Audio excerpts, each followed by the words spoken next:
February 2024. Silver hits $26 per ounce. Highest price in 3 years. Nobody pays attention. Silver is boring. The forgotten metal. Then April happens. Silver jumps to $29. Still nobody notices. But in trading rooms across Wall Street, alarms are going off. Because at $79 per ounce, the entire system breaks. Solar panels become unprofitable. Electric vehicles can't be built at current prices. Electronics manufacturing grinds to a halt. And governments holding silver short positions face a crisis that makes 2008 look small. Welcome to Financial Rewind. I'm here to show you the breaking points hidden in plain sight. And today, we're exposing the silver shock. Why this one metal could trigger a supply chain collapse. Why Wall Street banks are betting against it. Why they're losing. And why $79 is the number that breaks everything. This is the quiet crisis building in commodity markets, where physics meets finance. And finance is losing. Let's start with why silver matters. Because most people think it's just jewelry. Investment coins. Silverware. That's 5% of demand. The other 95% is industrial and critical. Here's where silver goes. Solar panels require 20 grams of silver per panel. That's 2/3 of an ounce. Global solar installation in 2023 was 400 gigawatts. That consumed 130 million ounces of silver. Just for solar, electric vehicle batteries use 1 ounce of silver per car in wiring, contacts, and circuit boards. Global EV production in 2023 was 14 million vehicles. 14 million ounces consumed. Every smartphone contains 0.3 grams of silver. 1.4 billion smartphones sold in 2023. 15 million ounces. Every laptop, tablet, LED screen, 5G antenna, all require silver because silver has unique properties. Highest electrical conductivity of any metal. Highest thermal conductivity. Most reflective. For certain applications, there is no substitute. You can't build a solar panel without silver. Can't make certain electronics without silver. Can't manufacture EVs at scale without silver. Total industrial demand in 2023 was 600 million ounces. Now here's the problem. Total mine supply was 820 million ounces. Looks fine, right? Until you realize investment demand was 200 million ounces. 820 million supply. 800 million demand. 20 million ounce surplus. That's 2%. That's a rounding error. 1 supply disruption. 1 mine closes. 1 demand spike. And supply deficit happens immediately. Let me show you what's happening on the supply side. Silver isn't mined like gold. 70% of silver comes as a byproduct of copper mining, lead mining, zinc mining. Only 30% comes from primary silver mines. This matters because silver production is tied to other metals. If copper demand falls, copper mines slow down. Silver production falls too. Even if silver prices are rising, the incentive is backwards, and primary silver mines are declining. Mexico, largest silver producer, output down 3% in 2023. Peru, second largest, down 5%. China, third largest, down 2%. Global mine supply peaked in 2016 at 900 million ounces. By 2023, down to 820 million, declining. Meanwhile, demand is accelerating. Solar installations growing 20% annually. EV production growing 35% annually. Electronics demand steady. Investment demand spiking. The gap is widening. Fast. Now let's talk about the short position. This is where it gets dangerous. Major banks hold massive short positions in silver futures. JP Morgan, HSBC, Scotia Bank. They sell silver futures they don't own, betting the price will fall. When price falls, they buy back cheaper. Keep the difference. It's called naked shorting when done without holding physical silver. How big is the short position? CFTC data from December 2023 shows commercial traders short 600 million ounces. 600 million ounces. That's 70% of annual mine production. That's more silver than exists in available inventory. Here's why this matters. If silver price rises, short sellers must buy to cover.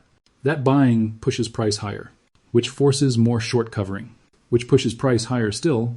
It's called a short squeeze. And at $79, it becomes catastrophic. Why 79? Because that's where major banks' collateral breaks. Their risk models assume silver stays below $40. At $40 to $60, they face margin calls. Have to post more collateral. At $60 to $79, collateral requirements exceed available capital. At $79 and above, they face forced liquidation. Must buy back positions regardless of price, and there isn't enough physical silver to cover. The entire short position cannot be closed, not at any price, because the silver doesn't exist. Let me show you what happened in 2011. Silver went from $18 to $49. In 4 months, January to April 2011, 170% gain, driven by investment demand. Physical silver buying. Short squeeze starting at $49, exchanges intervened. Raised margin requirements. Made it more expensive to hold silver futures. Forced liquidation of long positions. Price crashed back to $26. In 1 week, the short sellers were saved. But here's what's different now. 2011 was mostly investment demand. Speculators buying silver as inflation hedge. When exchanges changed rules, speculators sold. Crisis over. Today, demand is industrial. Solar panel manufacturers need silver. They can't stop buying because margin requirements changed. They need the physical metal. EV manufacturers need silver. Can't substitute. Can't delay. Must buy. If price hits $79, it's not speculators holding positions. It's industrial consumers scrambling for supply, and exchanges can't change rules to fix that. You can't regulate physics. You can't substitute silver in solar panels. The short squeeze becomes unstoppable. Here's the supply chain impact. At $79 per ounce, solar panels become 20% more expensive to manufacture. Current solar panel costs are 50 cents per watt. 20% increase means 60 cents per watt. That makes solar less competitive with natural gas. Solar installations slow down. Climate targets get missed. Governments subsidizing solar face ballooning costs. For electric vehicles, 1 ounce at $79 adds $80 to manufacturing cost. EVs are already expensive. Average EV price is $53,000.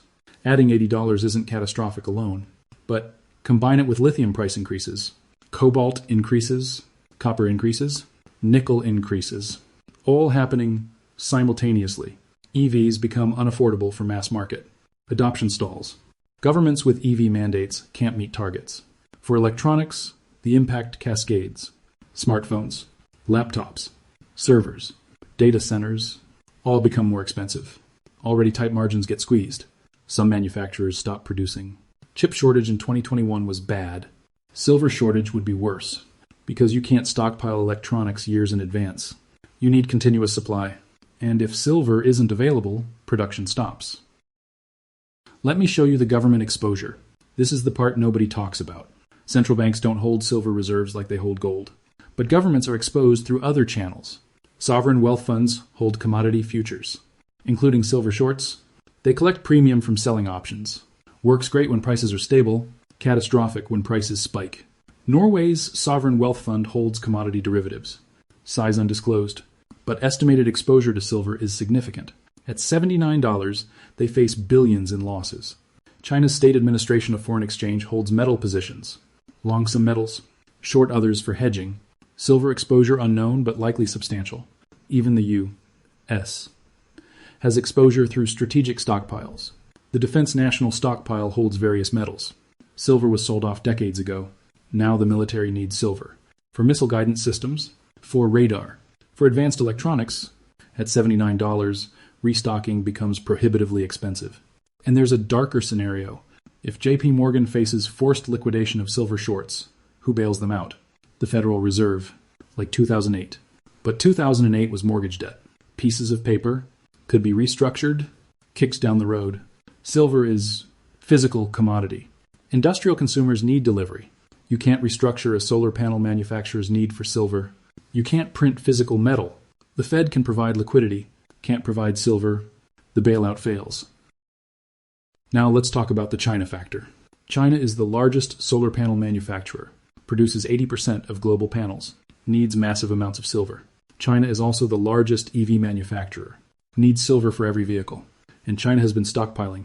Official Chinese silver reserves are not disclosed, but import data shows the pattern. 2020, China imported 6,000 tons of silver. 2021, 7,000 tons. 2022, 8,000 tons. 2023, 10,000 tons. That's 320 million ounces in 1 year. That's 40% of global mine production. Going into China, not coming out. Where is it going? Some to industrial use, some to strategic reserves. China learned from rare earth metals, controls 90% of rare earth processing, used it as leverage in trade disputes. Now applying same strategy to silver, accumulate while price is low, control supply, use as leverage later. If silver hits $79, China controls global supply. Can allocate to domestic manufacturers. While foreign competitors scramble, Chinese solar panels dominate. Chinese EVs dominate. Because they have the silver, this isn't speculation. This is visible in trade data, China importing record amounts. While exports have stopped, they're building a monopoly, and nobody is paying attention. Here's what triggers the spike to $79. Multiple scenarios, all plausible. Scenario 1, major mine closure. Mexico's Fresnillo mine, world's largest primary silver mine, produces 43 million ounces annually. If it closes due to labor dispute, environmental issue, or depletion, supply drops 5% instantly. Market panics. Price spikes. Scenario 2, solar installation surge. Government mandates accelerate. China, EU, US, all racing to meet climate targets.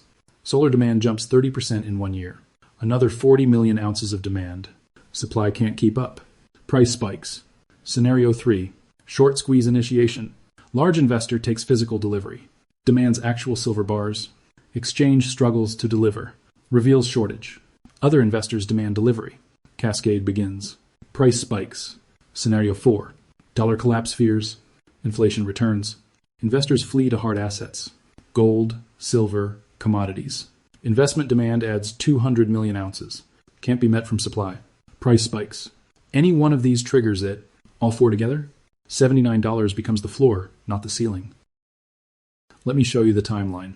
Pattern recognition, not prediction. Current state, early 2025.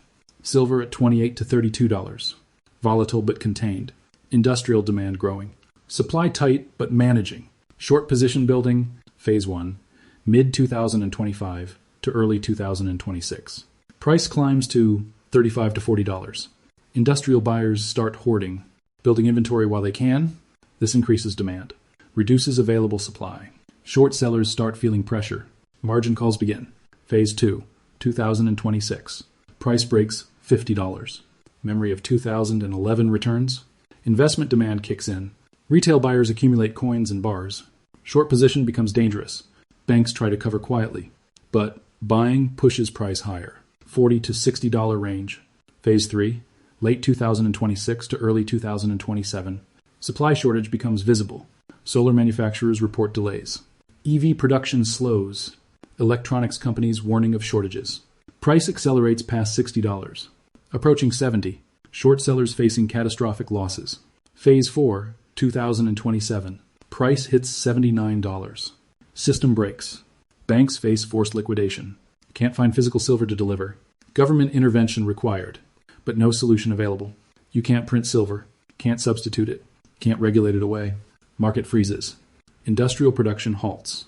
This is the breaking point, where finance meets physics, and loses. Here's the counterargument. Silver has been predicted to spike for decades. Never happens. Always finds equilibrium. Supply responds to price. Higher prices incentivize mining. Recycling increases. Substitution happens where possible. The market works.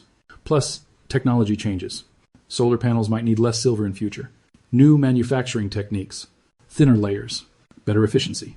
EV designs might change. Reduce silver content. Use alternative materials. Industrial demand might peak. And the short position might not be as dangerous as claimed. Banks have risk models. Stress tests. Hedges. They're not stupid. They wouldn't take positions that could destroy them. These are valid points. And might be right. But here's the problem with waiting to find out. If you're wrong, the correction is catastrophic. If silver supply shortage hits, you can't fix it quickly. Opening a new mine takes 7 to 10 years. From discovery to production. Recycling can't scale fast enough. Only 30% of silver is recycled currently. Even if that doubles, it's not enough. Substitution is impossible for critical applications. Nothing else conducts electricity like silver. Nothing else reflects light like silver. Physics doesn't care about economics. So the question isn't whether the market will eventually balance. It will. The question is how painful the rebalancing is, and at what price. If rebalancing happens at $79, the damage is done. Supply chains break. Banks fail. Governments intervene. And the world learns that some commodities can't be financialized forever. Eventually, physical reality wins. Let me show you what individuals should watch. 5 signals. Signal 1. Silver to gold ratio. Currently around 90 to 1. 90 ounces of silver buys 1 ounce of gold. Historical average is 60 to 1. If ratio drops below 70, silver is outperforming gold. Indicates industrial demand or short squeeze beginning. Signal 2. COMEX silver inventory. Currently around 300 million ounces. If it drops below 200 million, it means physical demand exceeds supply. Exchange struggles to deliver. Shortage is real. Signal 3. Chinese silver imports. If monthly imports exceed 30,000 tons, China is accelerating accumulation, preparing for shortage. Customs data shows this monthly. Signal 4. Solar panel installations. If global installations exceed 500 gigawatts annually, silver demand jumps beyond supply capacity. International Energy Agency tracks this. Signal 5. Silver mining output. If output falls below 800 million ounces annually, the buffer is gone. Any demand spike creates shortage. World Silver Survey publishes annual data. All 5 signals flashing together. $79 is coming. Faster than expected. Now let me be clear about what this is. This is not investment advice. This is not a recommendation to buy silver. This is pattern recognition. Industrial demand growing. Supply declining. Short position massive. Breaking point identified. What you do with that information is your choice. But understand the stakes. This isn't about making money on silver trades. This is about supply chain resilience, energy transition viability, technology manufacturing continuity, government policy credibility. At $79, all of these face crisis. Solar installation targets become unachievable. EV mandates become unaffordable. Electronics manufacturing becomes unprofitable. And the banks that shorted silver face insolvency. This affects everyone, whether you own silver or not. Let me show you what happened with palladium. Similar dynamics. Palladium is used in catalytic converters. Every gasoline car needs it. New substitute. 2016. Palladium was $600 per ounce. 2019. Palladium hit $3,000 per ounce. 500% increase. In 3 years. Why? Diesel emissions scandal. Shift to gasoline engines. Demand spiked. Supply couldn't respond fast enough. Russia controlled 40% of supply. Used it as leverage. Price exploded. Auto manufacturers scrambled. Some couldn't get enough palladium. Production slowed. Prices of cars increased. Eventually market balanced. Recycling increased. Some substitution to platinum. Demand moderated. Price came back down to $2,000. But the spike happened. The pain was real. And palladium is tiny market compared to silver. Annual palladium demand is 10 million ounces. Silver demand is 800 million ounces. 80 times larger. If silver does what palladium did, the impact is 80 times worse. That's the risk. Not theoretical. Precedent exists. Here's what governments should be doing, but aren't. 1. Build strategic silver reserves, like they have for oil, for grain, for rare earths, in China's case. Silver is strategic material. Treat it as such. 2. Incentivize primary silver mining. Currently, most silver is byproduct. This creates inflexibility. Need dedicated silver mines. Tax incentives. Subsidies. Streamlined permitting. 3. Fund silver recycling research. Currently, 30% recovery rate. Could be 60% with better technology. This doubles available supply. 4. Reduce dependence on silver where possible. Fund research into alternatives. For solar panels. For electronics. For EVs. Some applications might not need silver. 5. Monitor and regulate short positions. 600 million ounces short on 800 million annual supply is excessive. Creates systemic risk. Limit it. None of this is happening because silver seems boring.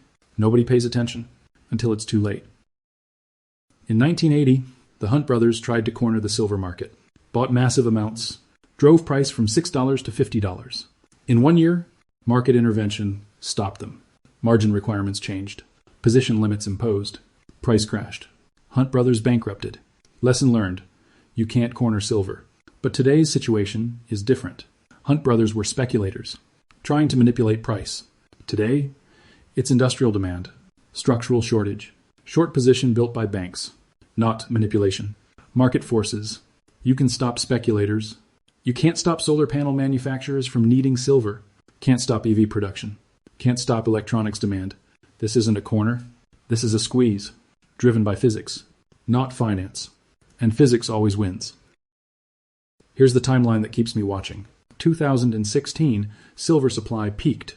2023, silver demand nearly matched supply. 2024, price volatility increased. 2025, Industrial demand accelerating. 2026, the squeeze begins. 2027, $79. Maybe, maybe not. But the risk is real. The data supports it. The precedent exists. And nobody is preparing. History doesn't repeat. It reveals. And right now it's revealing that critical materials can't be financialized forever. Eventually, someone needs the physical commodity. And if it's not there, price is irrelevant. You can't build a solar panel with a futures contract. Can't power an EV with a short position. Can't manufacture electronics with paper silver. You need the metal. And at $79, the world realizes there isn't enough. Welcome to the silver shock. The quiet crisis in commodity markets, where Wall Street bet against physics. And physics is about to win. Where governments ignored a strategic material and are about to pay the price. Where $79 is the number that breaks everything. Supply chains, climate targets, bank balance sheets, technology manufacturing, all because nobody paid attention to boring, forgotten silver until it wasn't boring anymore, until it became the bottleneck for the entire modern economy.